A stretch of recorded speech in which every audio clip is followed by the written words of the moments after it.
habang yung mga didisit na bobo, bilib na bilib dito kay Attorney Christina Ferrer dahil daw parang ang dating na ilang paso daw, itong si Attorney Lorna Kapunan, hindi nyo ba napansin na nilaro lang mga kababayan ni Attorney Lorna Kapunan, ito pong mga abogado ni Sara Duterte, yung defense team ni Sara Duterte. So ito nga yung isang patunay mga kababayan Kasi sabi dito, ilang pahayag ni Attorney Kapunan sa impeachment trial nagdulot ng tawanan. Kasi nga, putik nilaro lang talaga mga kababayan yung defense team ni Sara Duterte. Ito, play natin. 3 araw na humarap sa Senate Impeachment Court si Attorney Lorna Kapunan, isa sa counsel for the panel of House prosecutors. Siya ang nagpresenta at nagsagawa ng direct examination sa ikatlong testigo ng prosekusyon na si former State Auditor Roderick Wamil. Kasi sa totoo lang dito ko talaga mga kababayan napatunayan na sobrang galing na abogada ni Attorney Lorna Kapunan. Bakit? Kasi mismo hinamon niya yung defense di kung wala kayong tiwala sa mga dokumentong hawak namin, yung dokumento ninyo ang gagamitin natin. Ang problema, ayaw pa rin pumayag mga kababayan nung defense team ni Sara Duterte. Kasi nga, parang ang dating dito, kaysa nga naman ububos ng napakahabang oras sa mismong impeachment trial dahil nga chichikin yung mga dokumento ng nakikita ng taong bayan, di para magkaroon ng mabilis na trial, bakit nga naman mga kababayan, hindi na lang dokumento ng defense team pa yung gamitin. Ang problema, ayaw pumayag nung defense team dahil nga ang pananaw nila nung una, kaya ayaw nila mga kababayang sa labas gawin, outside the court, gawin yung pag-pre-marking ng mga dokumento o pagkukumpara ng mga dokumento both defense at saka po prosecution, dahil wala nga daw tiwala itong defense team sa mga dokumentong hawak ng prosecution. Kaya hinamon ni Attorney Lorna Kapunan na yung dokumento na lang ng defense team yung gamitin. Ang problema, ayaw din nilang pumayag.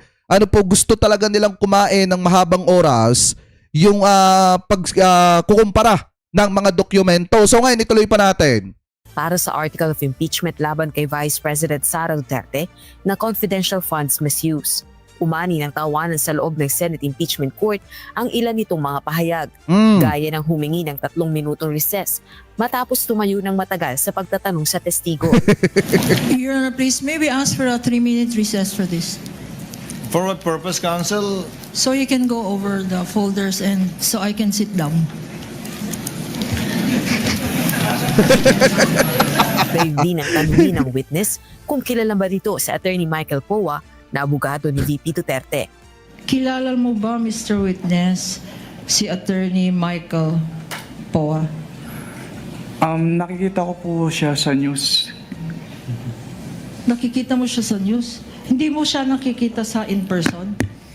Ayan At nang ipanukala sa impeachment court na gamitin na lang ang kopya ng acknowledgement receipts ng confidential funds ng depensa para wag nang gumugol ng dagdag na oras sa stipulation. Tama! Let us use the defense documents instead of the prosecution documents. Para wag na tayong mag-compare. Thursday, Friday, manonood pa ako ng Odyssey. Tinanong ang abogada kung anong masasabi niya sa mga nagsasabing masterclass ang ipinapakita nito sa paglilitis.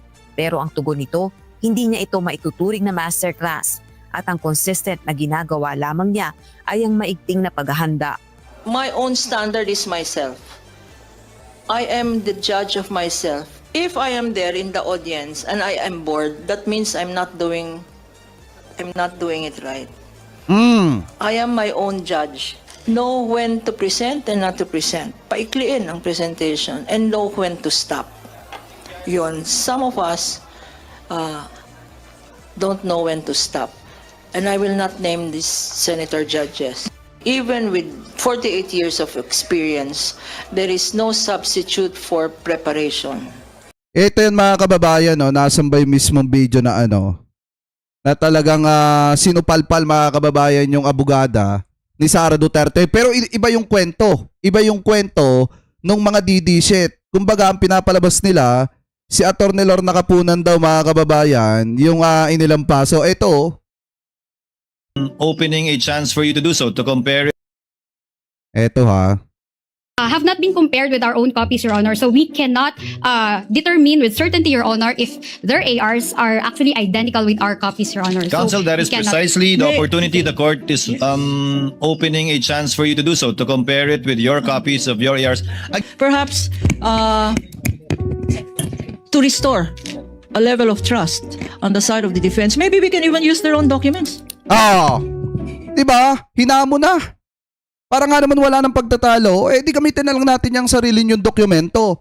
Ang problema mga kababayan, ayaw ng defense. Bakit wala ba silang tiwala sa sarili po nilang dokumento or yung mga dokumentong hawak po nila? So doon pa lang mga kababayan, mismo sinusubukan na ni Atty. Lorna Kapunan kung gaano nga ba katibay yung mga dokumentong hawak nitong defense mga kababayan. Ang problema, ayaw pumayag. If they do not trust the prosecution's documents or photocopies of the prosecution's documents, then we will use their documents, Your Honor, because we are certain that their documents is the same as our documents. Let's use the defense documents, Your Honor. Then they will not say, we do not trust these documents because it is their own defense documents. Maybe that will solve the problem of this court. We will use your documents, counsel. Will you still question using your own documents? Will you still question the authenticity of your own documents? Of course not, Your Honor. Okay, Of then course not, maybe counsel. that is a But possible solution, Your Honor. Let us use the defense documents instead of the prosecution documents. Para wag na tayong mag-compare. Thursday, Friday, manonood pa ako ng Odyssey. Ano? Diba? Kasi mga kababayan, kung wala kang tiwala doon sa dokumento ng prosecution, di gamitin natin yung dokumento ninyo para wala ng compare. Kasi marami talaga mga kababayan sa totoo lang ang nag-aabang doon sa Odyssey na pelikula. Napakaganda kasi noon mga kababayan. Diba? I think sa IMAX pa ata yung pila noon. Ang problema, edit pa more daw. Nangyari naman mismo yan Diba? Nangyari mismo yan mga kababayan doon sa mismong impeachment trial ni Sara Duterte. Nangyari mismo yan. Diba? Ano yung sabi dito ni RGTV? Channel edit pa more. Paano yung edit? Nangyari nga mismo kahapon yan. Diba mga kababayan? Anyway, balik tayo dito. Yan. Wait lang lagay natin yung comment section natin. Kasi sa totoo lang mga kababayan, supalpal po talaga diyan si yung abogada ni Sara Duterte. Ito tuloy pa natin. Gate pa nito, hindi pang entertainment ang impeachment trial. Bagkos ay mekanismo ng saligang batas para sa pananagutan ng pinakamatataas na opisyal ng pamahalaan. The impeachment case is not a substitute for Netflix. Hindi ito pang entertainment. Tama! Ito ay para sa atin. Samantala, inihayag ni Atty. Kapunan na may ilan pang mga pangalan sa acknowledgement receipts ng confidential funds ni Vice President Duterte na kapuna-puna. Tilaan niya ipinangalan ng recipient sa mga sangkap ng fruit salad. Meron pa kaming list. Tsaka may nabalitaan nga ako mga kababayan Marami pa daw mga disallowances pala na ginawa itong OBP mga kababayan. Tsaka yung DepEd nung panahon ni Sara. May mga paparating pa. Listahan parang fruit salad. Kasi ang mga pangalan, may keso, may mangga, may ganyan. Parang yung nag-isip ng pangalan, nakaupo sa table niya ng lunchtime, ang pagkain niya ay fruit salad. Una nang ipresenta ng prosekusyon sa paglilitis ang acknowledgement receipts ng umano'y 11 recipients ng confidential funds ng Office of the Vice President. Nakasaad dito mga pangalang Mary Grace Piatos, Renan Piatos, Nova Santos, Miko P. Harina, Janice Marie Revilla, Patty Ting, Andy Lim, Alejandro Piquit, Fiona Biong, Cisfrunio Balsac at Gabriel Bisaya. Inaasahan naman ang muling pagharap ni Silene May del Campo, State Auditor ng Commission on Audit Intelligence and Confidential Funds Audit Office sa Senate Impeachment Court sa susunod na linggo. Kaugnay ito na ginawa nitong audit sa liquidation reports ng confidential funds ni VP Duterte. Kabilang na ang acknowledgement. Ito pa yung isa mga kababayan, yung isang pinakamatindi pang witness na aabangan natin next week. Sayang nga lang mga kababayan kumain ng mahabang oras yung pagkukumpara ng mga dokumento.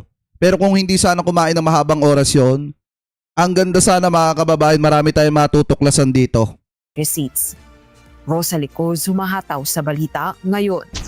Eto, pakinggan natin yung mismong interview ni Atty. Lorna Capunan kasi mababanggit niya dito yung about to sa mga dokumento. Ayaw daw talagang pumayag mga kababayan ng defense team ni Sara Duterte dun sa sinabi niya na dokumento na lang ng defense team yung gagamitin. Impeachment trial. The Queen herself, Attorney Lorna Capunan. Attorney Capunan, magandang umaga po sa inyo, ma'am. Every session day. Kasi matagal ang debriefing namin kagabi. Kasi ang practice after every session day, nagdi-debriefing to discuss kasi ang dami naming dokumento, etc. Opo. At pagigising ko lang. I woke up like this. So, ang tanong, makakapanood ka ba ng Odyssey? Correct. Punong-puno daw yung IMAX. Actually, totoo yan. Punong-puno. Ano po? Dapat IMAX yun, di ba? Punong-puno. Ano ang resolusyon, Attorney Lorna Capunan, sa suggestion ninyo? Hindi, sige, gagamitin na natin yung dokumento ng depensa para wala nang gulo, wala nang question. Ang dokumento na ng depensa ang gamitin natin. Di ba, it seemed like parang logic yun, logical solution yun. Pero ayaw pa rin nila. Ayaw pa rin. Ayaw pa rin nila. Gusto nila mag-meeting, i-compare lahat, isa-isa.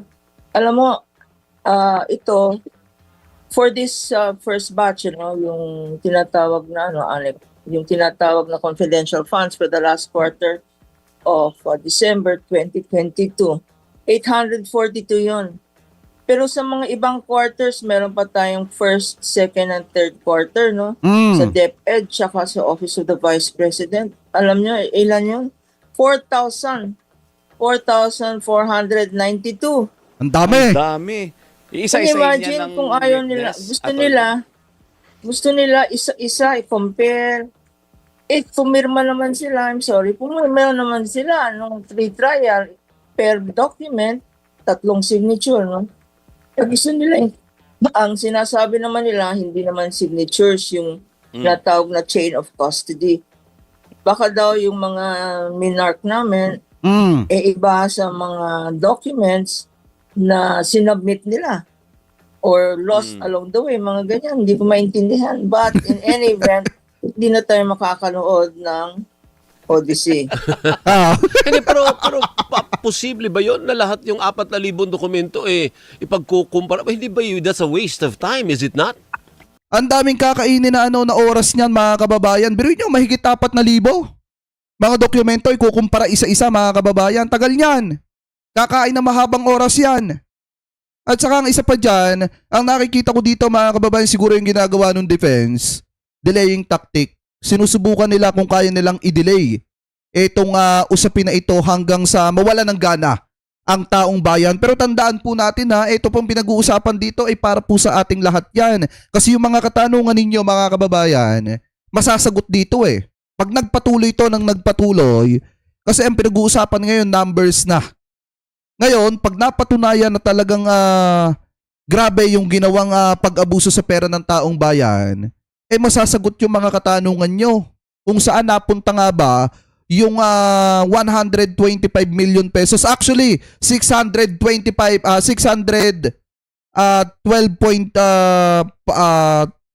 something mga kababayan million yung pinag-uusapan dito na pera ng taong bayan na hindi alam ng mamamayan kung saan napunta. So ngayon, kapag eto mga kababayan, nag-speedy trial, nagtuloy-tuloy yung trial ng walang aberya, makikita at malalaman nyo kung saan napunta yung pera na yan. Kaya nga, etong ginagawa ng defense, sinusubukan siguro nilang i-delay para mawalan kayo ng gana. Ang problema, ang taong bayan nakafocus dito. It is a waste of time if you do it, especially in the impeachment court. Makita mo naman yung mga senator judges are being impatient, In Tama. first 5 minutes, gusto na nilang umalis. Recess ulit, But can you imagine the waste of time? That's why I suggested, nag-motion ako, gawin na lang before the clerk of court ang comparison, So, we're waiting for a schedule today. Wala pa, but baka tomorrow meron na. schedule. No? So, ibig sabihin, yung schedule na binabanggit mo, Attorney Lorna, ito pa lang yung dun sa 840 plus na acknowledgement receipts. Iba pa yung 4,000. Wala pa tayo dun. Wala pa Isasabay natin lahat yan. Isasabay na lahat. Grabe, di Isasabay 5,000 natin mahigit. lahat yung pag-compare. Kasi isang hearing date lang kami. Sa Monday lang ang hearing date para kay Ma'am Silene Del Campo, no? So if we identify those documents in court, talaga mauubos. Wala na siyang testimony. So ang request namin is we be allowed to produce and verify at makita nila yung lahat ng acknowledgement receipts. Hindi lang 'yon. Sa stipulation sa court yesterday, meron silang mga 10 documents na hindi sila nag-stipulate. Pati yun, papastipulate rin namin, no? Para lahat ng documents, sana pumayag sila sa... So papalo mga kababayan ng nasa 5,000 mahigit yung dokumento na ipagkukumpara one by one. Di po ba? Kung gagawin niya mismo sa inside the court, yung mismong sa hearing mga kababayan, nakakainip yan, na nakakaumay, na nakaka-bored. Panoorin. Kaya nga mas maganda, gawin bukas yan. Kung may schedule bukas, mas magandang bukas para pagdating mismo ng trial, ang makikita natin at mapapakinggan natin yung mismong testimonya nitong susunod na witness. At yung mismong dokumento na magpapatunay na nalaspag talaga, nalustay talaga yung pera ng taong bayan. Stipulation.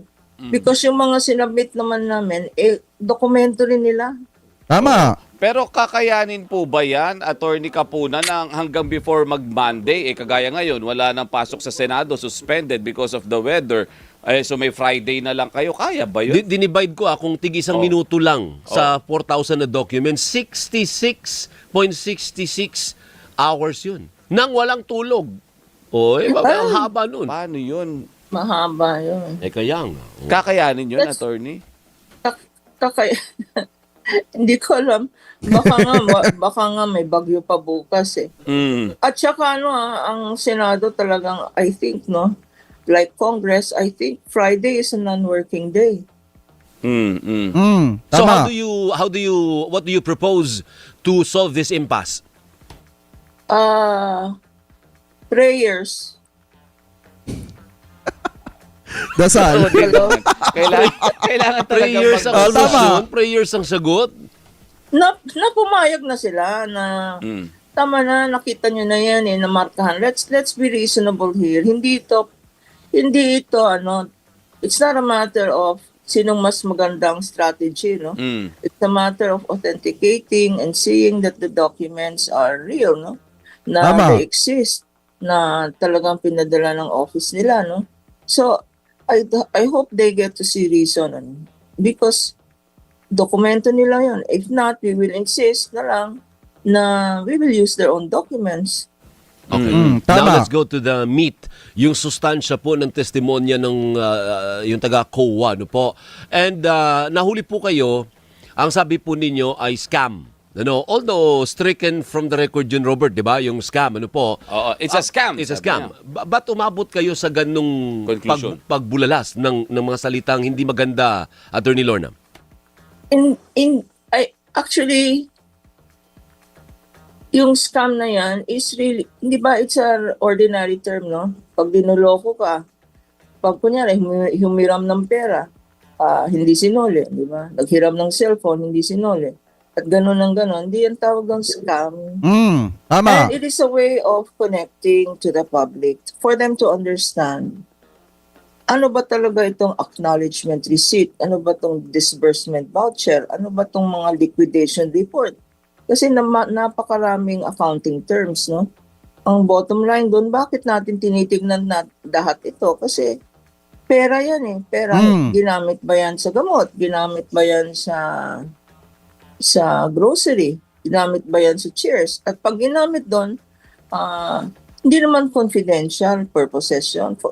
Hindi ba? Hindi yan kasama sa, sabi nga ng witness, exclusive enumeration.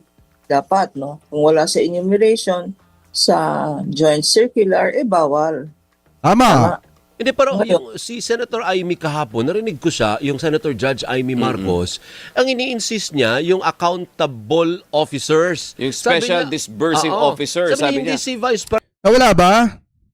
Nawala ba tayo? Hindi dito tayo mga kababayan ha. Oy, shoutout po kay Ma'am Nida Pagkalinawan. Thank you po sa inyong pakapi po ha. Andito tayo, oy, press 1 ha, kung napapanood nyo pa tayo. Hindi pa tayo nawawala. May SDO, sabi niya sa kanila. What do you say? Well, it's very clear, no? Tama siya yung disburse SDO nga, si Acosta para sa OVP, tsaka si Fajardo sa DepEd, no? Pero it is very clear both in the law and the joint circular na ang person accountable is the head of office. Tama, si Sara Duterte. Head of office. Sino ang head of agency or head of office? Head HOA, head of agency. Ang Vice President mismo. And in fact, she signed.